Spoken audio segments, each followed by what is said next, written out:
ये मकतब हमें इन चक्करों के पीछे नहीं लगाता। खुदा ने हमें मोहब्बत मोहम्मद और विलायत आले रसूल तक। इसी तरह हसन बसरी अहले सुन्नत क्या बहुत आप सुनेंगे, इनके रिंद और इनके वली कसीदे उनके इतने पढ़ते हैं। जब जंग सिफीन हुई तो ये न माविया की तरफ गया न अमीरुल मोमिनीन की तरफ गया। नमाजी बंदा, दिन रात नमाजों में मशगूल। अमीरुल मोमिनीन गुजर रहे थे, हसन बसरी वजू कर रहा था। मौला ने देखा वजू कर रहा है और पानी बेतहाशा जाया कर रहा है। इमाम ने कहा हसन बसरी इतना इसराफ नहीं करो। इसने अली नबी तालिब को देखा, कहा अली मुझे दर से इसराफ नहीं दो, मैं तो पानी का इसराफ कर रहा हूं। तूने जंग सिफीन में मुसलमानों का इतना खून बहाया, वो इसराफ नहीं था। उल्टा जवाब दिया अमीरुल मोमिनीन को, कहा जंग सिफीन में खून बहाया इसराफ नहीं था, इतने मुसलमानों का आपने खून बहा दिया। ये नाज करते थे अपनी नमाजों पे, नाज करते थे अपनी इबादतों पे। मौला अली ने कहा अच्छा जो खून मैंने बहाया वो इसराफ था? कहां पानी, कहां मुस्लिम का खून? इतना खून आपने, खून नाहक मुसलमानों का खून बहाया। तो मौला ने कहा अगर मैंने खून नाहक बहाया था तो चलो माविया की तरफ हक था, तो उसकी तरफ चला जाता।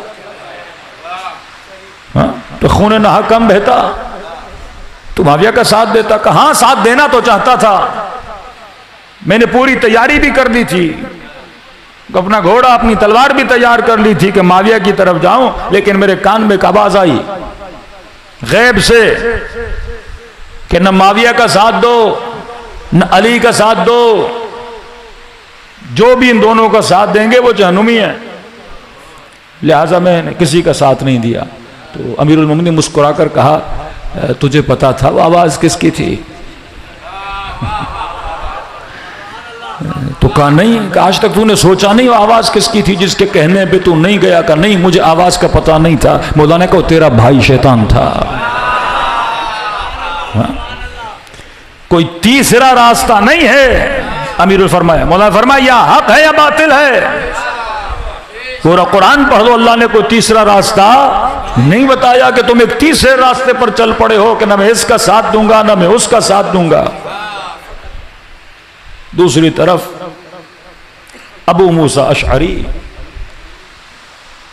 जिसको खवारिज ने हकमियत के लिए हकम बनाया कि फैसला करो जंग सिफीन का, ये भी है एक नंबर का नमाजी, हाफिज, आबिद, जाहिद। और जब मिंबर पर गया तो अमर आस ने कहा देखो अली और माविया ने मुसलमानों को बड़ा फितने में डाला है, तो एक काम करते हैं कि दोनों को हटा लेते हैं, फिर आपस में फैसला करके कोई तीसरा बना देंगे। कब बात तो बड़ी अच्छी है, ये बड़े लड़ाइयाँ और झगड़े हो रहे हैं।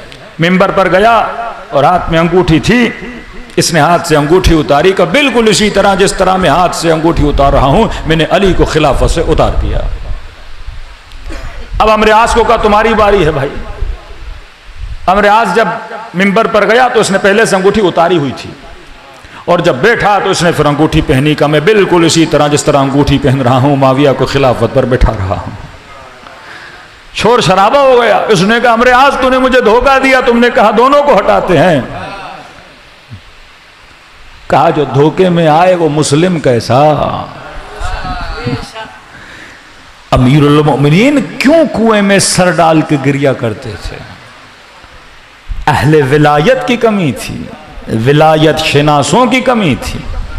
क्यों रसूल बारहा बताते रहे कि मुसलमानों ये न देखना कि हक कहां जा रहा है, ये देखना कि अली कहां जा रहे हैं।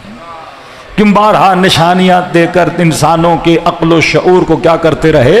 बेदार करते रहे कि मोमिन कभी भी घाटे का सौदा नहीं करता। ये रिवायात या अहादीस कि तू बगैर इमाम के कायनात में जिंदगी नहीं गुजार सकता। तभी हदीस मुत्तफ़िक़ुन अलैहि के फरमाते यौम नदउ कुल्ल उनासिम बिइमामिहिम, क़यामत के दिन हर बंदे को उसके इमाम के साथ बुलाया जाएगा। तेरा इमाम वही है जिसकी तुमने इताअत की है, जिसके तर्ज जिंदगी पे तुमने अमल किया है। फिर हदीस मुत्तफ़िक़ है कि लिवाए हम्द का अलम बुलंद होगा मोहम्मद रसूलुल्लाह के क़यामत क़यामत के दिन। और रिवायत में कहते हैं कि अलमबरदार कौन होगा? ज़ात अक़दस अली इब्न अबी तालिब होगी।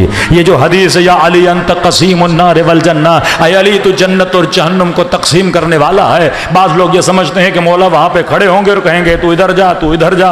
अजीज ये ऐसी तकसीम नहीं है। क़सीमुन नार वल जन्नत का मतलब यह है जो अली का हुआ वो जन्नती बना, जो अली से हटा वो जहन्नुमी बना।